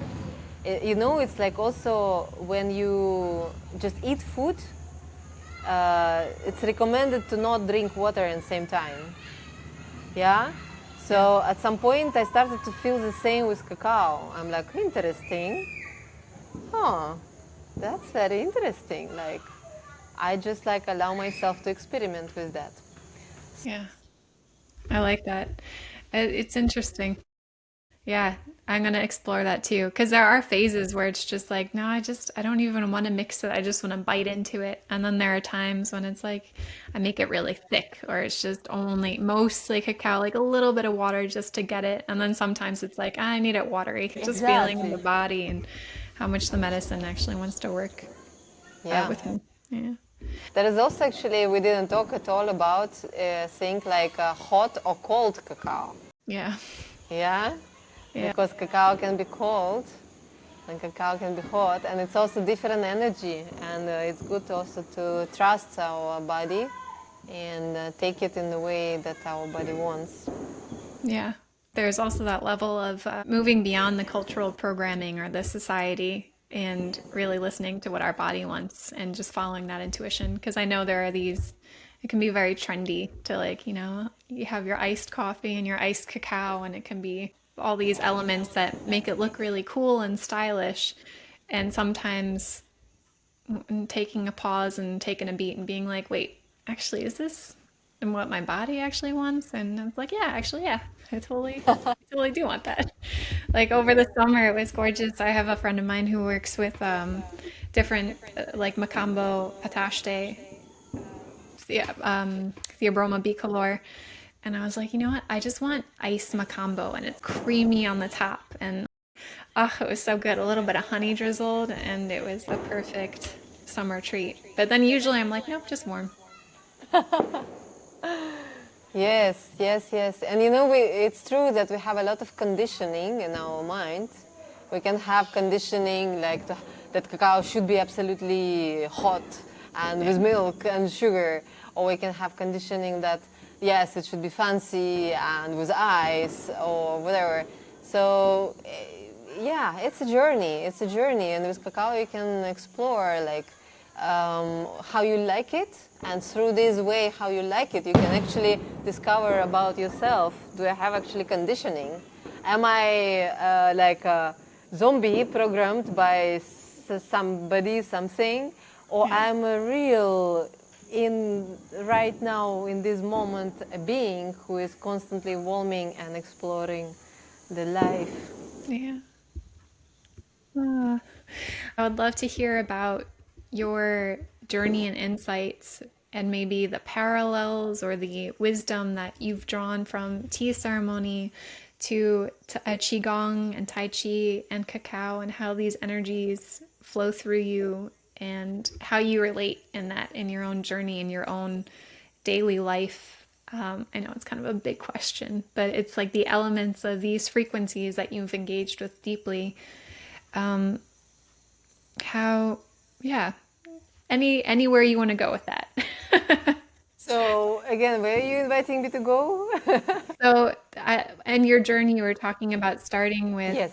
tea ceremonies, and then there's a specific frequency with tea and mate. It's very, very different and unique, but all these elements have and rituals have really interesting approaches. And then working with qigong and just knowing like the power of the energy flowing through us when we open these energy centers up, and then winding up with cacao where you are now, and if there are certain threads and parallels that you notice through these times here, and how that's enabled you to now become the being that you are now, how you are manifesting and sharing. Okay, I know where I want to go with that. So I've been always into bringing different knowledge, especially if they are contradictory, into one. And like omniscience in a way, right?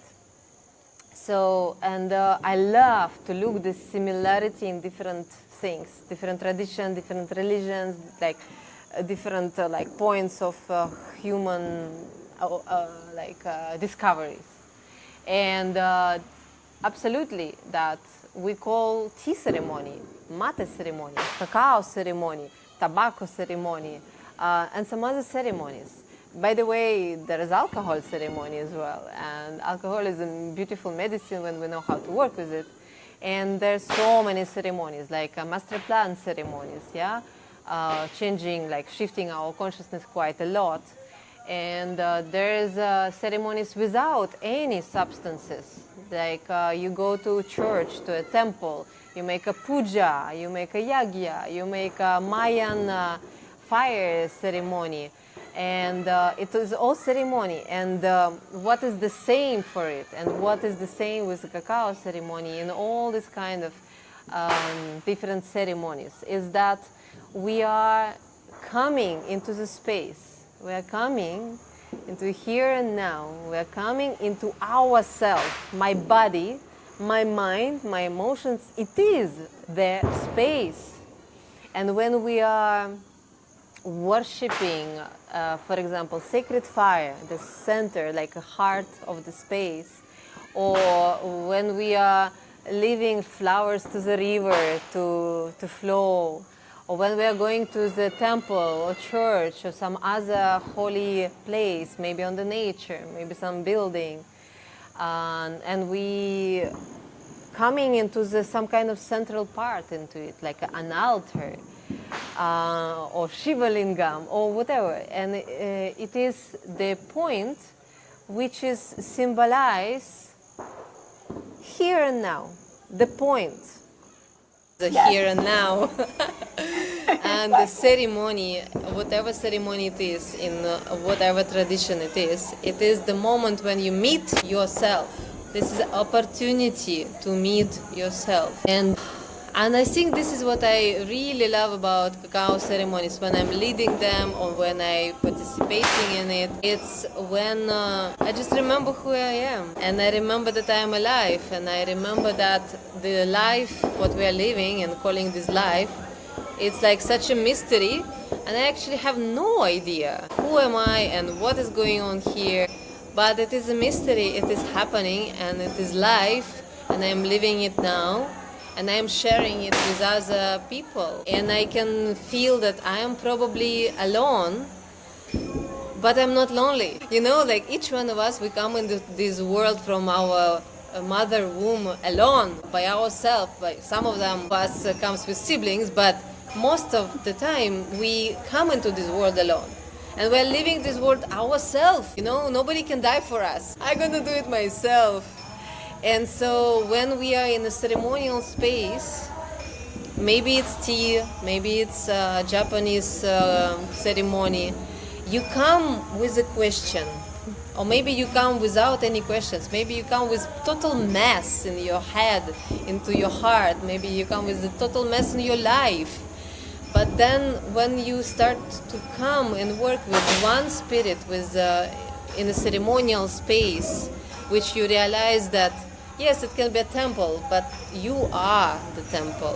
Your body is the temple. Your heart is the altar of your life. And the cacao is constantly reminding you, come back to your heart, reconnect with your heart, feel your heartbeat, breathe in, breathe out. You are alive, you are, and you are a miracle. And you are all of it. We are all alive. We are all trying to remember who we are. And then we remember that we actually won. And this conversation with cacao is not like one on one. It is one within one. I think this is the most precious for me in all of these different traditions. Different ways guide us to the same direction. It's like all the rivers go down to the same ocean, or whatever way you choose to come up on the mountain. Maybe it's going to be more difficult, maybe less, maybe faster, maybe longer, maybe more beautiful, maybe less, but it's going to guide you to the top of the pyramid. So whatever way we choose, we're going to reach it. But if we have to choose, if we can, if we have a blessing to choose, why to not choose this way to walk beautifully, tasty, with cacao?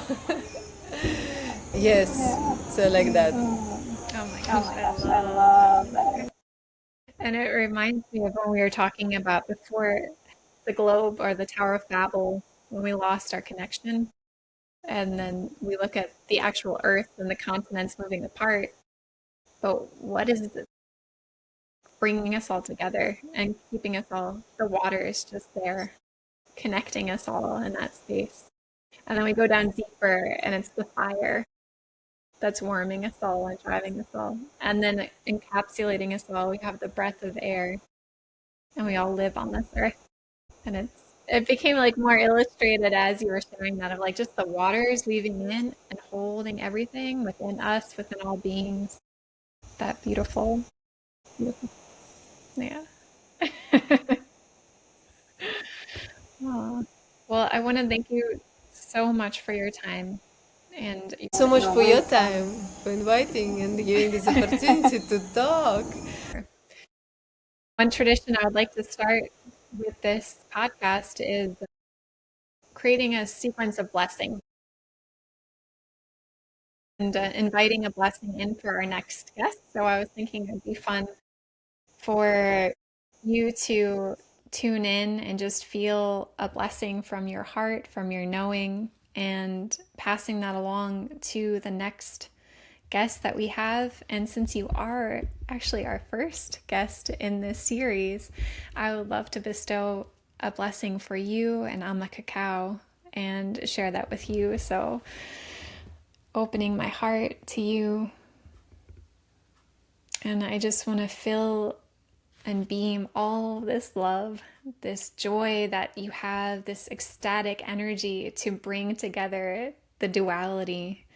And I see and fill your life with so much joy and connection and fun and excitement and juiciness. And may your business and your wisdom thrive and your partnerships thrive. And may that this begin like this beautiful synergy that elevates you to the next level of connection that you didn't even know was possible beyond your wildest dreams. And may Amma Cacao be filled as this embrace, this mother energy, as you are the mother for it, but as she is the mother for you. And may it unfold with grace in a way that delights your mind, body, and spirit. That is my blessing for you. So much blessings and love from Mama India, from Mama Cacao, Amma Cacao. Today is so special day. It's full of smoke, full of fireworks, full of joy and like songs. And it's not by chance we made our meeting in this special day. Yeah. Thank you so much and happy birthday to you. Yes. And if you wish to impart a blessing or a gift or a line to our next guest, I will pass it along in our next meeting. Well, who it's gonna be? A beautiful cacao company. They're based in Austria, but they source from Bali. Yeah. So nice. Wonderful. Well, my message for this next person gonna be let's unite. Let's work together. Let's share our life experience with cacao and enrich each other. And let's love each other. Let's meet in this way or another way. And yeah, let's also meet our cacaos together. So let's all the masters of cacao from different beautiful lands come together. Love that. I will pass that message along. I hope. Yeah. If there's anything else you would like to close with or share to our listeners before I'll close the space. I would love people to try cacao. Amma Cacao, obviously. Welcome to our Instagram, Amma Cacao. Welcome to our site, which is going to be soon launched, ammacacao.com. And welcome to try it. And the cacao from India is very easily, in few days, can be wherever, all around the world, anywhere in the world. I will be very happy to personally put it into a beautiful box and give it to you. Yeah, welcome to collaborate, welcome to co-facilitate, be ambassadors of cacao spirit and try it. Yeah, that's my invitation for sure. With pleasure. Amazing, yes. And I will make sure to put all of the information, how to contact you in the captions for these podcasts. And yes, definitely reach out and try Amma Cacao. Yes.